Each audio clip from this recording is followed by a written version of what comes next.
Terima kasih saudara, Anda masih bersama kami.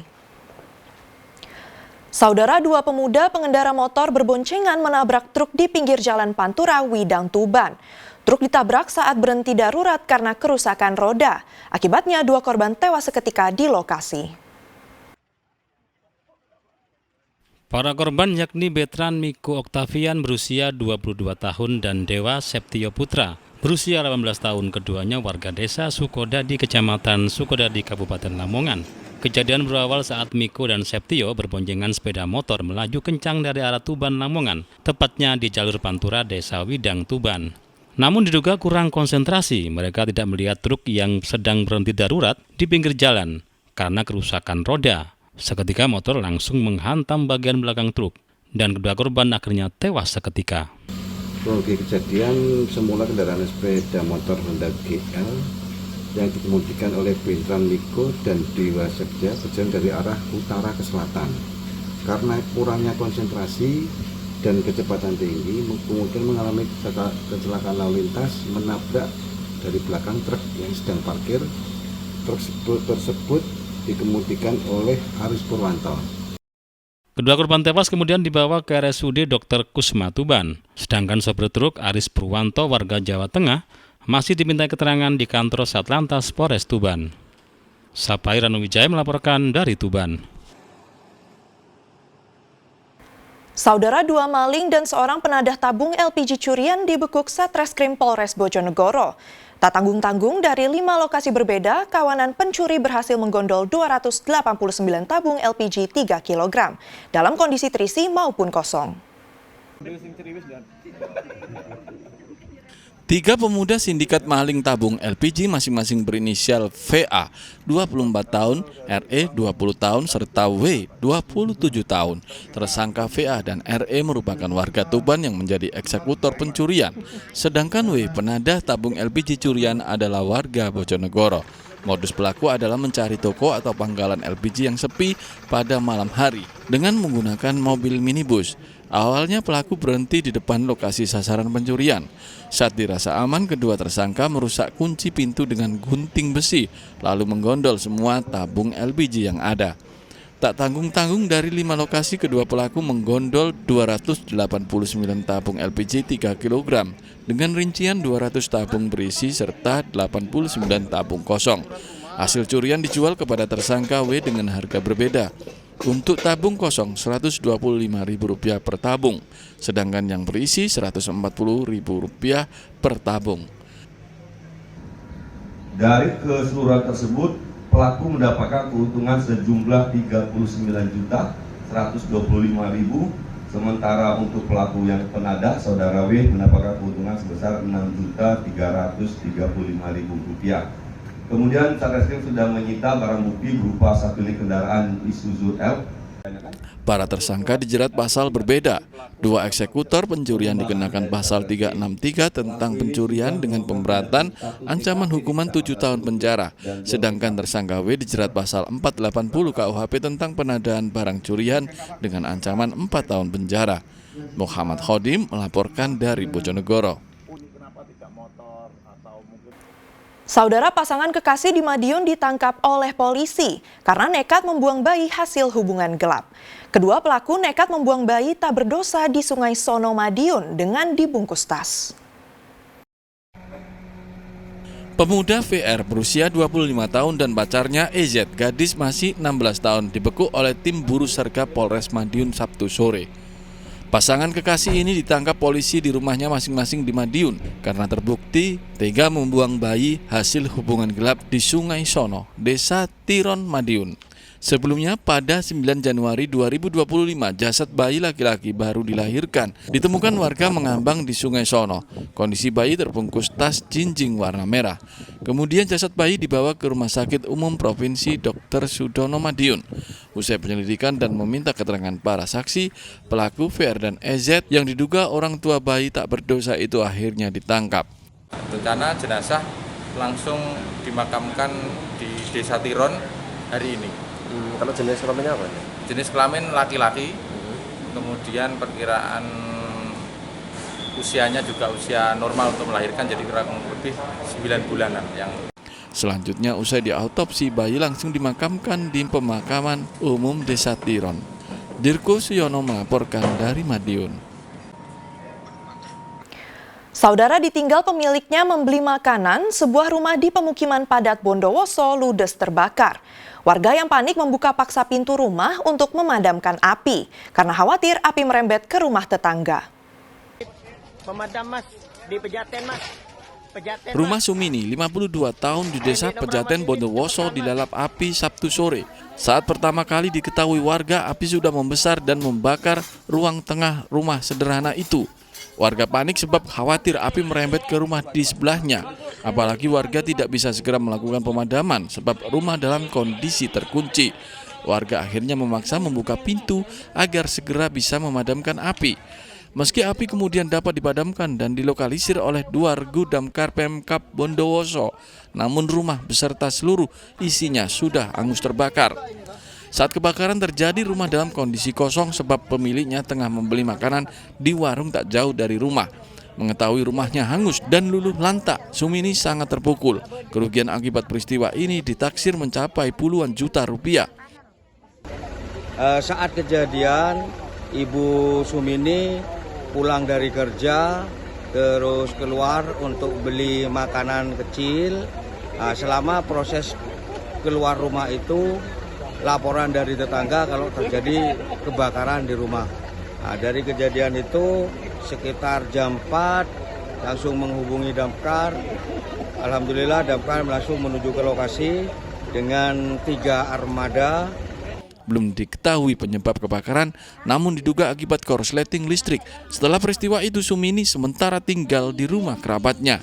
Tommy Iskandar melaporkan dari Bondowoso. Saudara, banjir bandang menerjang Kecamatan Banyakan, Kabupaten Kediri, Jawa Timur. Derasnya air banjir juga menghanyutkan barang-barang warga yang rumahnya terendam. Banjir bandang menerjang sejumlah rumah di Desa Tiron, Kecamatan Banyakan, Kabupaten Kediri. Banjir bandang terjadi akibat luapan sungai Bendomongal. Saat hujan deras terjadi membuat penampang sungai tak kuat menerima derasnya air hingga mengakibatkan air meluber ke rumah-rumah warga. Akibat diterjang banjir bandang, 10 rumah terendam air setinggi setengah meter. Banjir bandang itu juga merusak dan menghanyutkan barang-barang milik warga.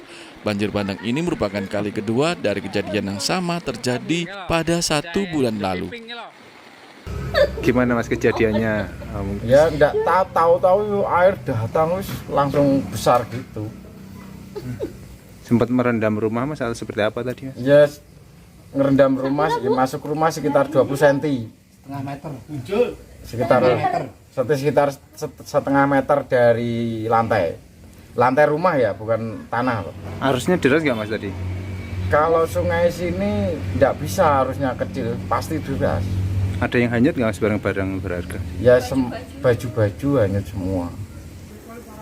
Pemilik rumah menyingkirkan material lumpur yang tertinggal akibat banjir bandang.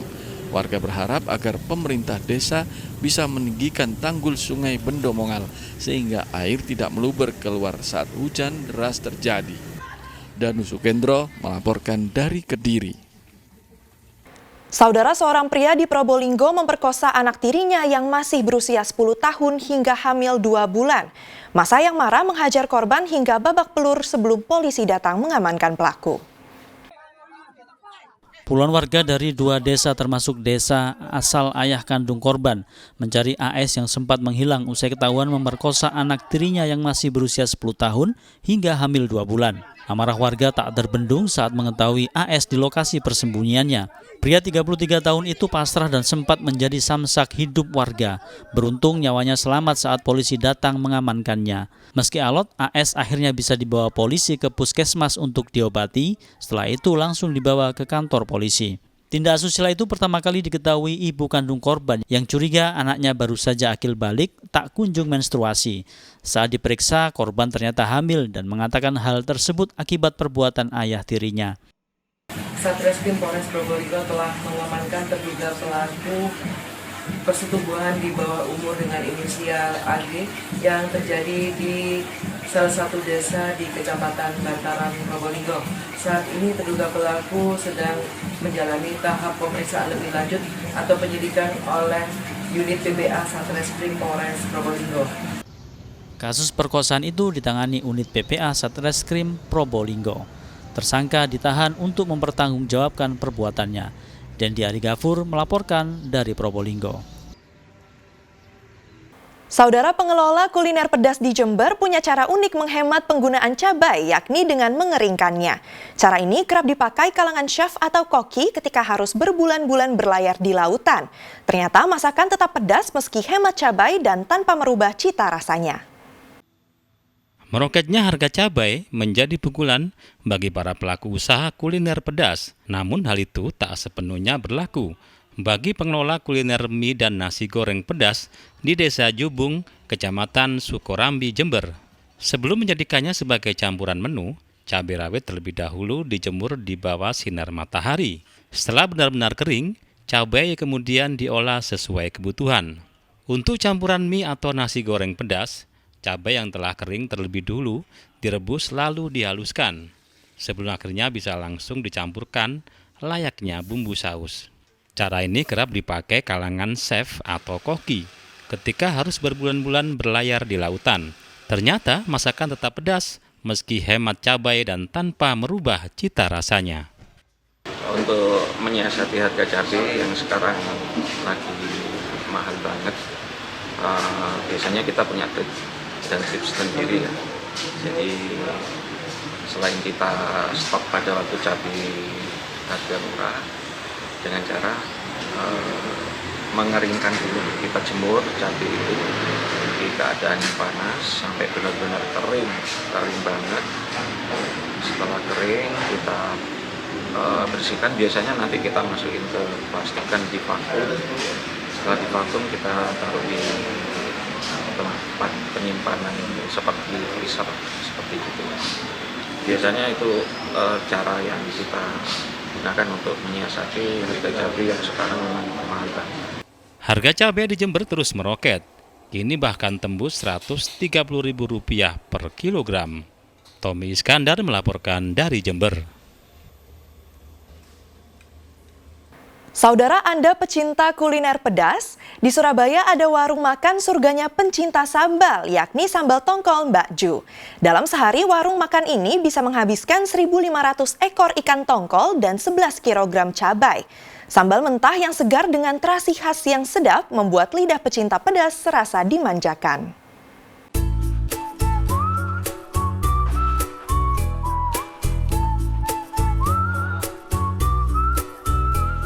Kuliner pedas sambal tongkol Mbak Ju ini berada di dalam Pasar Wonokromo, lantai 2 Surabaya. Warung yang tak pernah sepi ini menjadi surga para pemburu kuliner pedas, karena selain sambal mentahnya yang segar dengan paduan tomat, jeruk, serta terasi, lauk dari kuliner ini juga memanjakan lidah penikmatnya.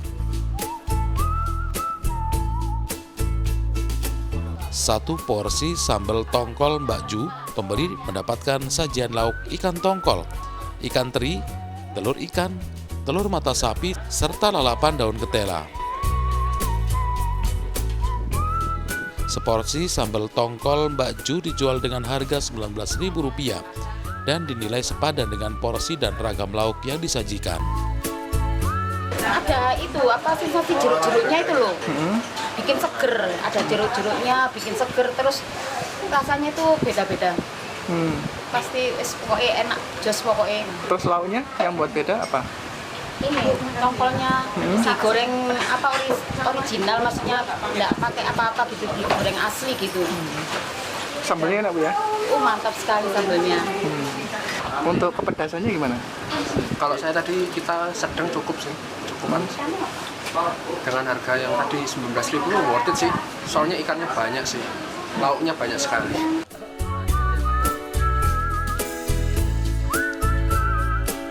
Resep sambal tongkol Mbak Ju ini turun-temurun selama 3 generasi. Sejak tahun 1974, lokasi jualan sambal tongkol tetap berada di dalam Pasar Wonokromo. Dalam sehari menghabiskan 1.500 ekor ikan tongkol, 11 kg cabai, 50 kg tomat, serta 4 kg terasi.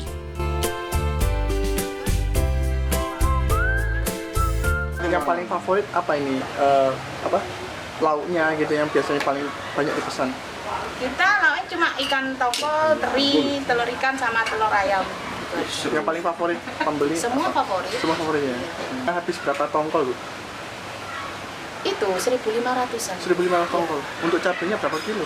Kalau cabai 11. 11 kilo ya? 11 kilo. Per hari? Per hari. Yang khas dari sambal tongkol ini adalah lauk telur ikannya dan juga rasa sedap terasi yang didatangkan langsung dari Jember.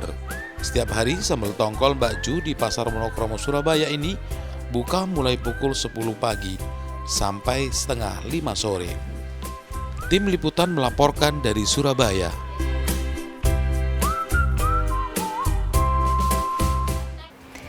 Dan saudara, informasi tadi sekaligus menjadi akhir perjumpaan kita dalam Liputan 6 SCTV Daerah Jawa Timur kali ini. Atas nama seluruh kru yang bertugas, saya Keisha Prabawa mengucapkan terima kasih atas perhatian Anda. Selamat beraktivitas dan salam SCTV.